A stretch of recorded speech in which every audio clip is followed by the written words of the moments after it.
Asebiro Yesuna Akulora ni komanda janer Atingo bada Danyisi mar surrender. Agoyo ni Nyasaye maduong' erokamano okinyi sani mochiwo thuolo mondo awuoye wachne. To kapok awuoye wachne, in janeno mar Lolwe TV, dakwa mondo wakwayi kamoro amora minena kata minene TV no, ni mondo igo ombulu ni Lolwe TV kaka TV mihero e mich mar Kuza Award 2021. Kendo ior ote machuok kata SMS ka ichako kod Lolwe TV e namba madwa mini. Namba en 15601. Anuoyo ni 15601. Kata or ote ni ma onge chudo mora mora, onge gimidhi idhi chulo, ore aora nono, idhi ore nono, onge gimidhi ng'adi. Nyisa anyuola ni, osiepe kod ji duto mondo ogo ombulu. Nyis jomidak go, maneno TV go, obed minodi, obed jaodi, obed nyithindi madongo, obed jomidak e odi kanyo, osiepe ni mirado go kunde mirade, konigi mondo gigo ombulu ni Lolwe TV kaka channel mosegero ahinya e piny Luo ka.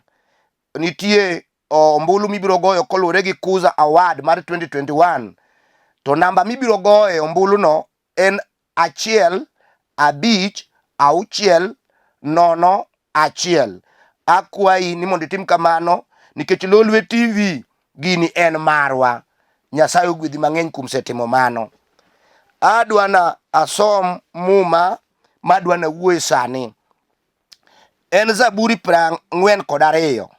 Owacho kama: kaka le gamo yueyo kadwaro pi e aora, e kaka chunya dwari, yaye Nyasaye.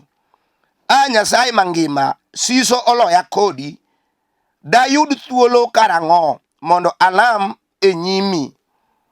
Aywak odiechieng gotieno, kendo pi wang'a kende e chiemba. Nimar seche duto wasika penja niya, Nyasachi nogo ni kanye? Ka aparo gik mose kadho, to chunya chot. Nimar aparo kaka ne atelo ni ji rumbi kane wadhi od Nyasaye, kendo kaka oganda mamor ne wer kendo pako Nyasaye matek. Agoyo ni Nyasaye maduong' erokamano, Nyasach nditi, Nyasach kondo mula, Nyasach nyalo, Nyasach onu, Nyasach warruok, mawinjo ka Daudi ma wuod Jesse wuoye. Daudi ne ruoth manorito joge e piny Israel kod rieko Nyasaye gi much Nyasaye. Duong' mar Nyasaye nosiko kuom Daudi gi lochne te. Daudi ok ne nyal timo gimoro ka ok openjo Nyasaye wach. Obed lweny mane nie kind pinye gi piny machielo, ok nodhi monjo pinyno kapok Nyasaye omiye method modhigo. Ok nonyal ng'ado bura e pinye maramuor ni mondo liete gi nyithind kiye, nikech buche te manong'ado kolure gi kaka much Nyasaye omiye. Daudi oneno pogruok moro matin e kinde ka noweyo much Nyasaye, ochalo ng'amodhi kando. E kinde mo noweyo muya emadwa na wachni mondo iwinj malong'o.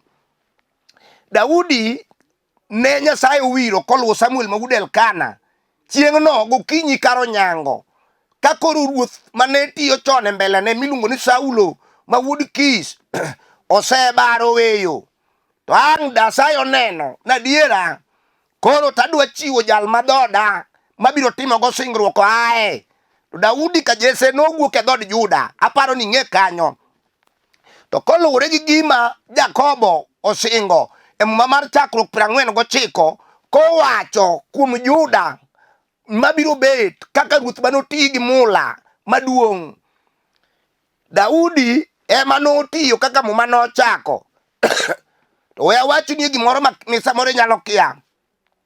Samuel kosewiro Daudi, otiyo gi much Nyasaye, onego dubu, onego simba, onego le makwiny manie bungu, mane biro kawo jamb wuongi manokwayo. Mano ber. Daudi nokendo kaka ji kendo, nodakie palace. Bang'e ka Saulo osetho, obedo ruodh Israel mogen, okelo tudruok e kinde gi pinje malibamba, obedo ng'at ma much Nyasaye matero, obedo ng'at ma pache pach Nyasaye, obedo ng'at ma Nyasaye timo nende. Wacho ni Daudi chunye chal gi chunya, odhi ka en ng'ama kare kendo malong'o ka ok obaro. To we awachni, ne nitie kama nolalie monokawo chi Uria ma jatichne ma misumba e lweny, mokawo moma Uria monego Uria e lweny. To kanyo e kama rochruok mar Daudi nochakore, ka nosebedo aming'a, ka en motelo ni jo-Israel ka ji ochimo od Nyasaye. En onogo.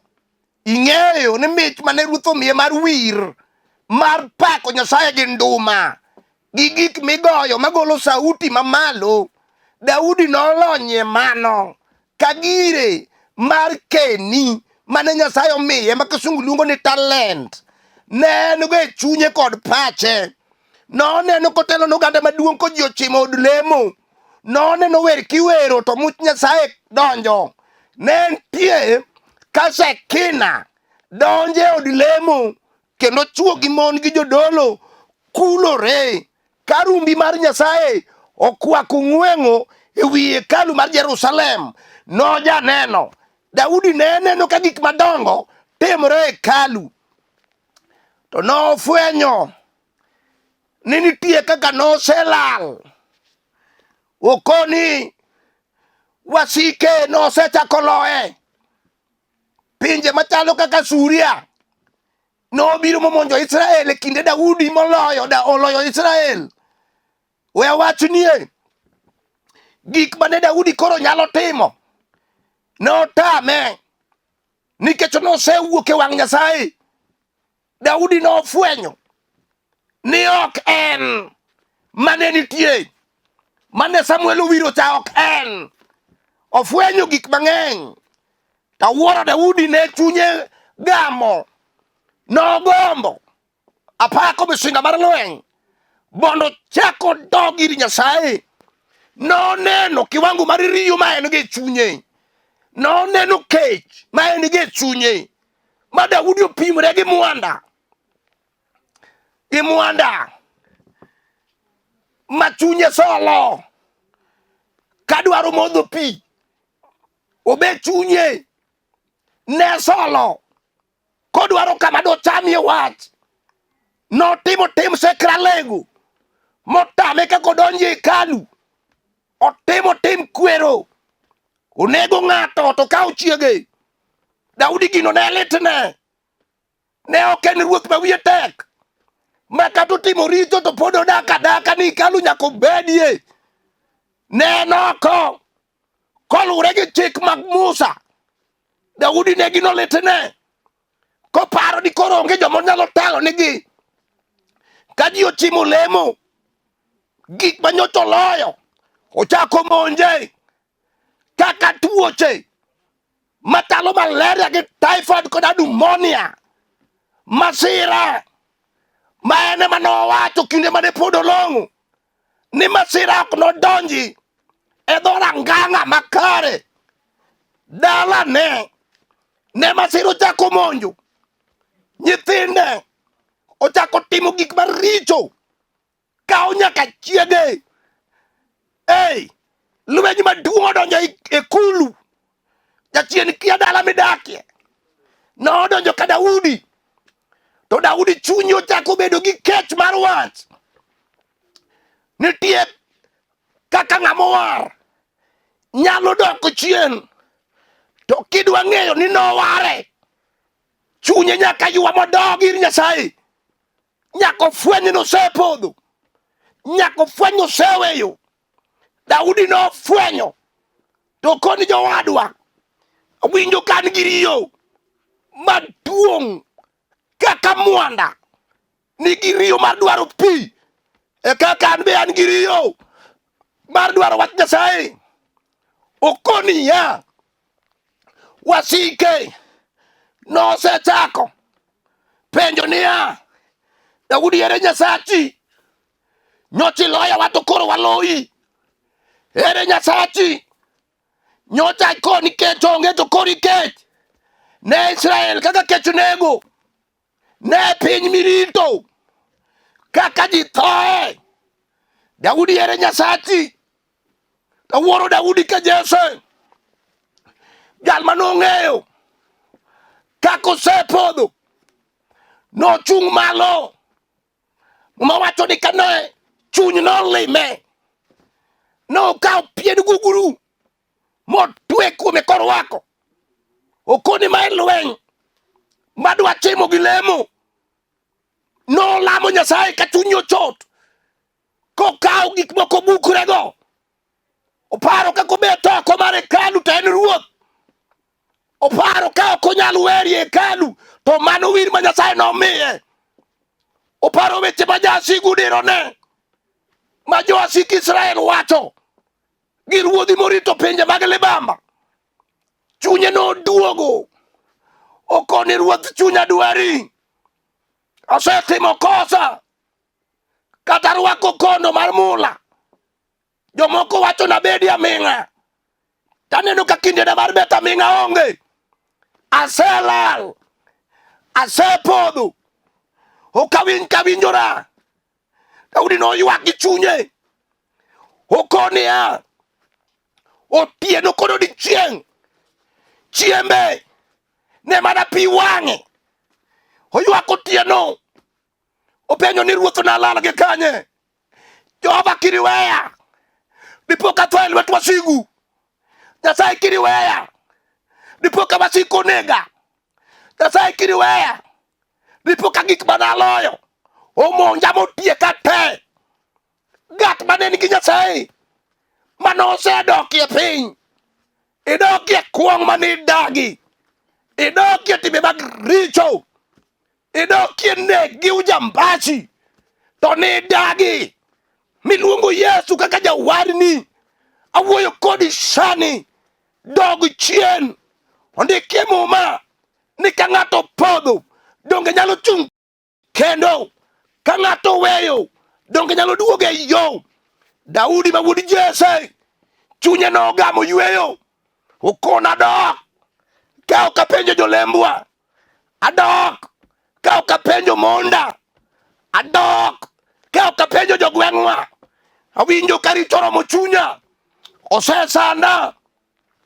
Aseneno karomo gi chunje mag tho mane ok aromgo chon. Aseneno ka mwandu mane nie lweta jachien osepeyo. Adong' buga, adong' ka dhier. Ane mane kwaya, to koro ane makwecho.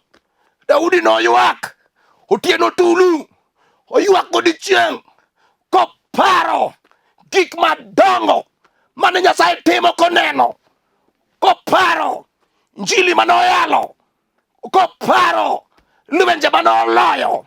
Tinde loye, tapako misinga mar lweny ni kama lweny oloyieno.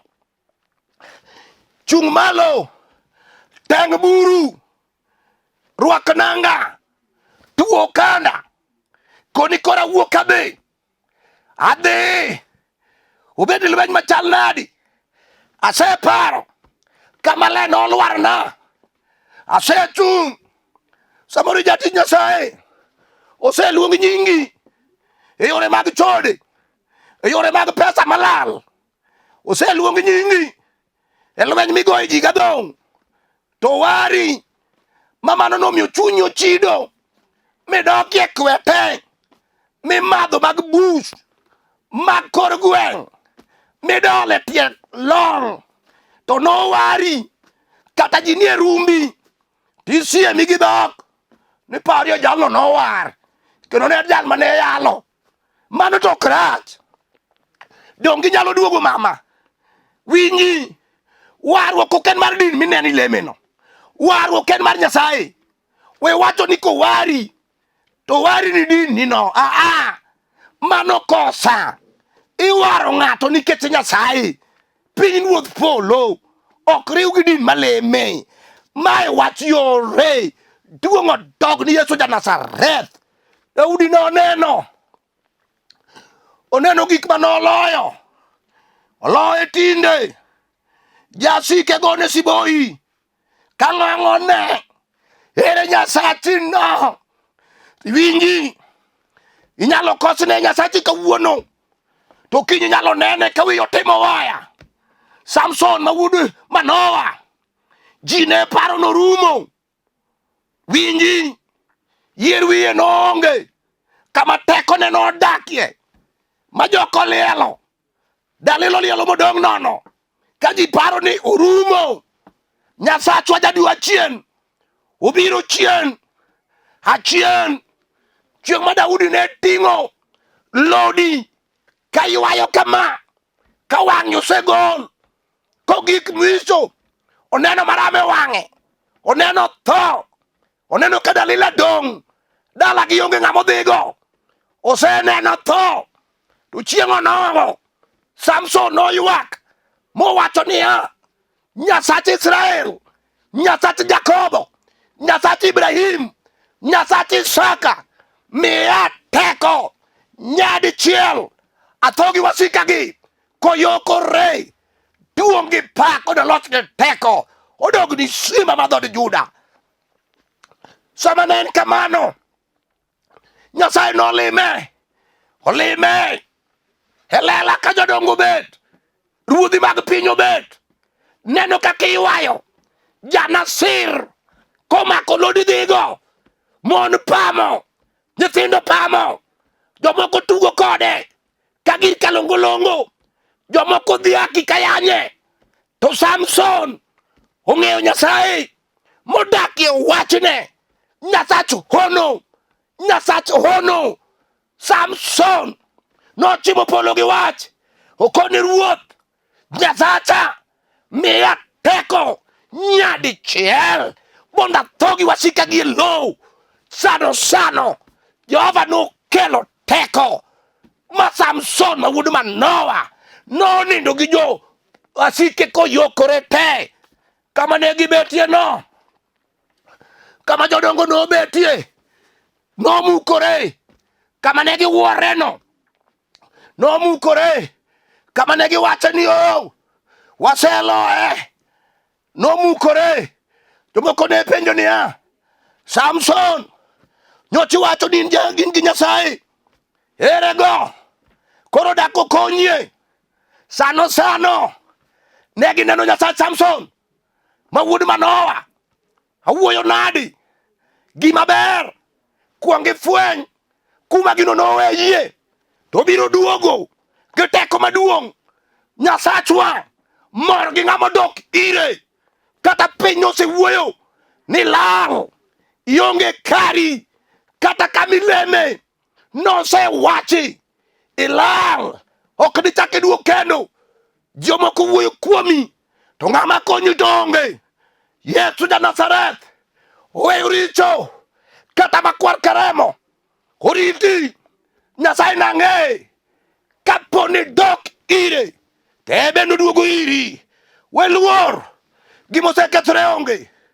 Apako Nyasaye maduong' mar yuoro. Apako Nyasache ndito Nyasache hono. Samson ma wuod Manoa. Nodok ir Nyasaye. Daudi ni. Nodok ir Nyasaye. Oparo gik madongo. Gilwenje manoloyo. Manoketo piny. To kinde ni. Nyaka jo Jordan. Ne loye. Daudi openjo ni ruoth asetimo ang'o. Wena masetimo. Koneno karembe jogi. Laki lo koula. To eni mokelo mano. Koro konya loyo. Daudi neno. Kadala ne. Wasigu donje otieno. To donje godiechieng. Nikech nopodho piny. Thuon kopodho. Chako chung nyadichiel. Gokumba lwete gi tong'. Mano thuon. Mar warruok. Welwar. Tiwach ni rumo. Chung kendo. Ma jogweng' wuor. Jolembi. Wuor kendo. Mawacho ni to dadani. Manyocha weno serumo. Ochuok kobith, oduogo ir Nyasaye. Winj chi, lam mang'eny, donjie lamo gi riyo kech, dwa tong wang' Nyasaye, tim Nyasaye tir gi wach, koni ruoth na lal, we bedo ng'ama dhoge tek. Daudi ka Yesu oseyie ni notimo richo, Nyasaye mondo wene. Tuono dog ni sima mar dhood Juda. Awuoyo kodi janeno mar lolwe, awuoyo awacho niya, Daudi pi wang'e emolokore chiembe, ochamo tieno. Tiende niya, nolamo to riyo kech, ka chiemo minene chamogo mane chamo ka ruoth, mag sitiu, mag nyama choma, mag fry, gik molosi gochari, to ketie kitumbua, to losie malong'o. Daudi noweyo, okoni giga sechamo, to pod ichiena, giga sechamo, to dalana pod wasigu monjo, giga sechamo, to oda e kama jochiendego e bura, giga sechamo, to komono nyithinda dwaro monde na, aweyo, adwaro tong wang' Nyasaye tir. No dwaro tong wang' ruoth, odwaro tong wang' Mesea, odwaro tong wang' Osana, odwaro tong wang' Jehova, odwaro tong wang' Nisi, odwaro tong wang' Rafa, odwaro tong wang' manitie. Duogo dog ni sima mar dhood Juda, duogo dog ni sima mar dhood Juda nyakwar Jesse. Mano chopo dakika mogik ma Nyasaye wuone motimo nende, okoni Daudi ka Jesse, e piny mangima pok ayudo ng'ama chunye chal gi chunyi. Itur, kisetimo richo titur, idwaro tong wang'a, iyiewe chiemo michamo ka ruoth, kidwaro tong wang'a, yaye Daudi, chunyi dirom gi ng'a? Awuoyo kodi mama, owadwa wuoyo kodi, nyathiwa wuoyo kodi. Lamo duoko ng'ato ir Nyasaye, okono winjo ka chunyi dwaro lamo, chunyi dwaro Nyasaye, chunyi dwaro wach. Oparo mo manowirego gi Samuel wuod Elkana, onyango kama, karo wuoyo ni Israel yudo jambete Nyasaye. Daudi oparo kaka owetene nodong' karo yiere e par wuon gi onyango. Oparo kaka nomako ondiegi mag dubu to tiayo dhogi. Oparo kaka Goliath ma wuod jo Filistia oninde bade e pape lela mare mochwer moting'o wiye malo kodak go Israel. Noparo kaka piny Asuria noluore, nohinyo gi pile, piny Babylon nogoyo. Oparo kaka tindo loye, gik manotimogo oduogo loye te. Tuomo dog ni simba, nitie joma noyalo, okana bed matuo, okana nin kech, okana wuoth duk, ayuyo yalo e pe madongo gi matindo, ka giwacho ka giudhorego. Jachien noneno, okoni bas, abiro gi tan maduong'. Adiera jachien nomakogi, utegi ema tinde yedhe mimuonyo nitie, utegi ema appointment mag osiptande opong'o. Kech tinde chamogi moingo nyaka japiny. Ang'o mosekethore? Yie odok chien, to pod inyalo dok ir Yesu. Ikoni ruoth, duokna singruok machon. Chunya dwari, awinjo ka chunya nigi riyo kod siso. Nyasaye timna, adware na lamye gi jomoko kanyo maneno ng'iya kendo winja, to nalamye kodi lamo mar dok ir Nyasaye, lamo mar loso kech mar chamo wach Nyasaye, lamo mar loso riyo mar modho wach Nyasaye.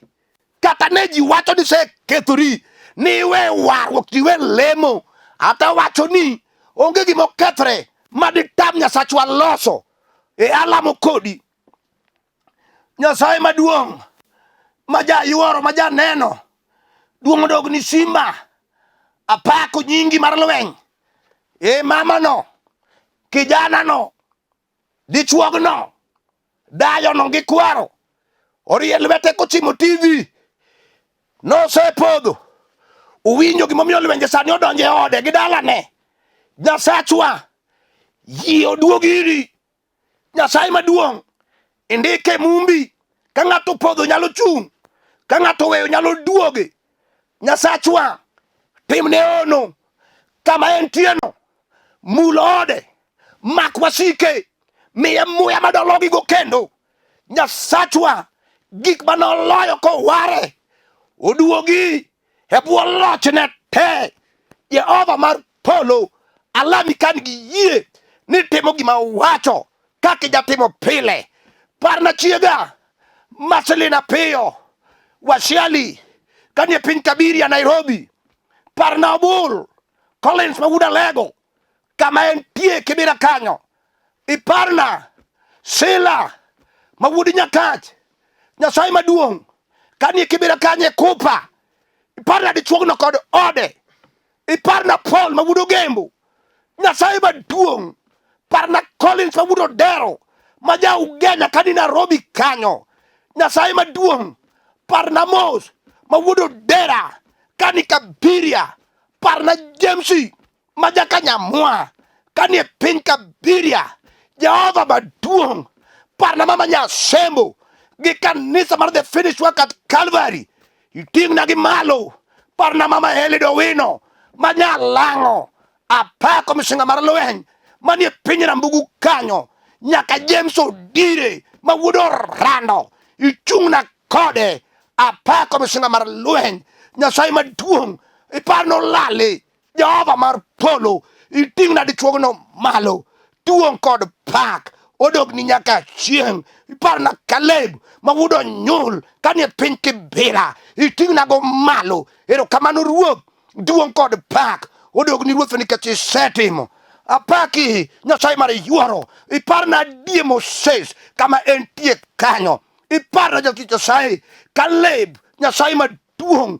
Apako misinga mar lweny Mawudo Juma Mawudo Koth maja Suba kanie piny Kibira kayalo Yesu. Jehova ketimo kamano. Duong' gi pak kod loch no dogni e nying Yesu Kristo Ruodhwa. Ka ng'ato dwaro nambana, odwa ni owuo koda kata konye wach moro, kata odwaro mondo adhi owuo kode wach moro, mae nambana 07 400 87 57 5. Awacho 07 400 87 57 5.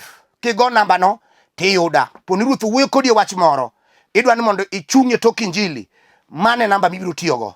Aonge kod wach, to wach madwa na chaka nuoni, madwa ni kika kaka ok anuoyo ni mondo ing'e en ni nitie gimiluongo ni Kuza Award 2021. Lolwe en TV ni mihero kendo chiking'ie pile. Obero sepuonjowa kendo semiwa ng'eyo gik mang'eny kendo ji mang'eny ogene e piny mangima, ok Kenya kende, piny mangima. To adwa ni mondo igone ombulu ka chunyi onyaramo ni Lolwe manyaka kawa wadno. Koro gimitimo en ma, go ombulu ni Lolwe TV kaka TV mihero e mich mar Kuza Award 2021. Kendo or ote machuok kata SMS ka ichako kod Lolwe TV. Ichako gi Lolwe TV. Namba mitiyogo en ma 1 5 6 0 1. Anuoyo 1 5 6 0 1. Onge ote mibiro oro gi SMS no, ok ichul gimoro amora, onge giming'adi, en nono. Ta wacho niya, wach ma wacho ni ang'eni in gi jomidakgo, in gosiepe, in gi wedeni, in gi jomitiyogo kanyachiel, kata jomilemogo e kanisa ni kanyo. Koni giduto mondo gigo ombulu ni Lolwe TV nikech gini en marwa. Nyasaye mondo gwedhi. Shalom, shalom, shalom. Asebiro Yesuna akulo